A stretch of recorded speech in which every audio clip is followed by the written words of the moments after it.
میرا سوال یہ ہے مفتی صاحب کی بارگاہ میں، انویسٹمنٹ کرتے ہوئے کیا احتیاط کرنی چاہیے؟ There are two kinds of investment.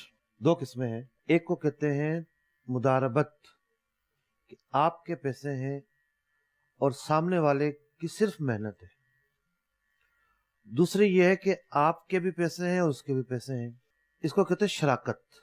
دو قسمیں ہیں انویسٹمنٹ کی، اور دونوں کے اصول و ضوابط الگ الگ ہیں. ٹھیک. نفع نقصان کے معاملات الگ الگ ہیں. ٹھیک. مثال کے طور پر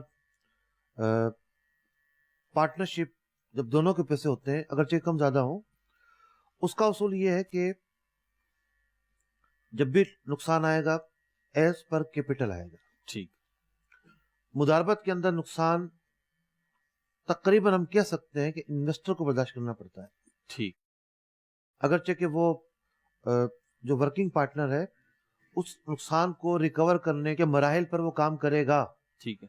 لیکن اس پر براہ راست جو ہے وہ نقصان آئے ایسا نہیں ہے. ٹھیک.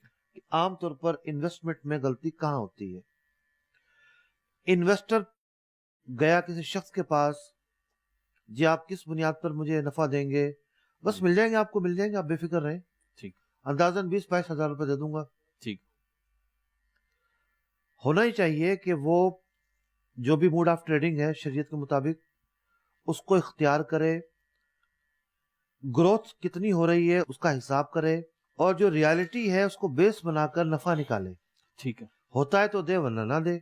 ٹھیک. لیکن یا تو پہلے سے طے کر لیتے ہیں ہم نے دینا ہی دینا ہے آپ کو جناب، صحیح، اور منافع ہی دینا. منافع ہی دینا ہے. ٹھیک ہے. ہو یا نہ ہو.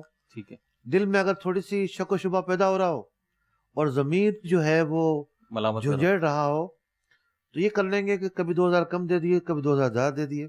جی، وہ کمی بیشی کے ساتھ دے رہے ہیں، فکس نہیں کیا ہوا. یہ بھی جو ہے وہ صرف دل کو منانے والی بات ہے. ٹھیک ہے. ریالٹی بیسڈ ہے. ٹھیک. کہ حساب کریں. ٹھیک. جب آپ کسی کو ساتھ ملا رہے ہیں تو حساب سے کیوں بری ذمہ ہو جاتے ہیں؟ یعنی کلوزنگ کرنی ہوگی. کلوزنگ کرنی ہوگی. ٹھیک ہے. سٹارٹ کے وقت بھی اور اس کے بعد بھی. ٹھیک.